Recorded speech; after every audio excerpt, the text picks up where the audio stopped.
kept going. I was sleeping on the floor of the Penobscot building in my office on the 21st floor in Detroit, Michigan. And I remember my brother said to me, Leslie, why don't you give up this crazy idea of having your own business?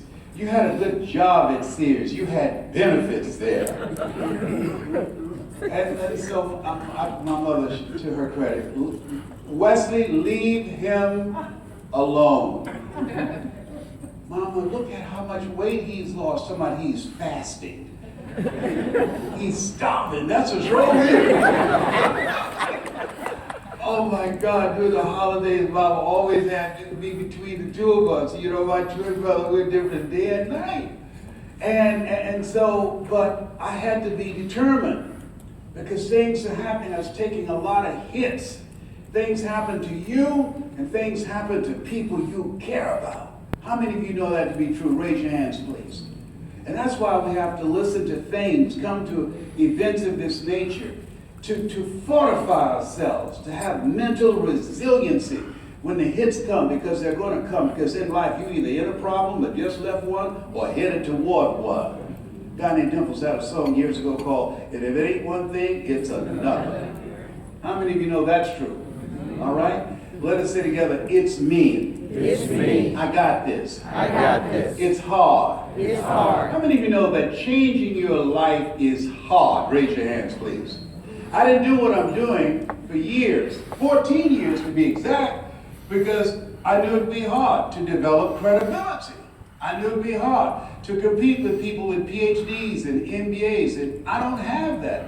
I knew it would be hard, not knowing the culture of corporations and wanting to go in there and say to them that I'm going to train you how to do something I've never done and expect to be paid $1,000 an hour at that particular time. And I didn't do it. Write this down. If you do what is easy, your life will be hard. I had excuses. I gave myself a pass because I don't have a college education and I still don't. If you do what is easy, your life will be hard. But if you do what is hard, your life will be easy. And I decided that I was going to learn. I decided that I was going to do the work.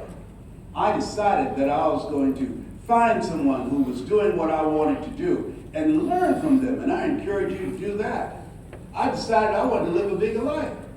I made up my mind I was going to buy my mother a home, and I took that picture, and then I started working to generate the income to do it. You got to have a game plan, but you got to have some value you bring to the marketplace. What do you bring to the marketplace?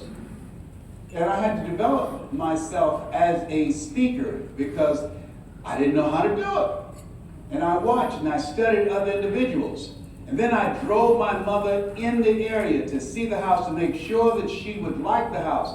And she saw it. She said, "Leslie, look at that." I said, "What, Mama?" "That house." "Slow down, boy." And I deliberately speed up just a little bit. She said, "Didn't I tell you to slow down?" My mother had a good right. You hear me? I said, "Yes, ma'am." She said, "Look at that. Whoa, that's beautiful." She said, "I lived in something like that. I would feel like Mrs. Rockefeller." John D. Rockefeller and his wife were in the news at that particular time, and she admired his wife. And I said, "You really like that?" She said, "Yes." And I said to myself, I got it.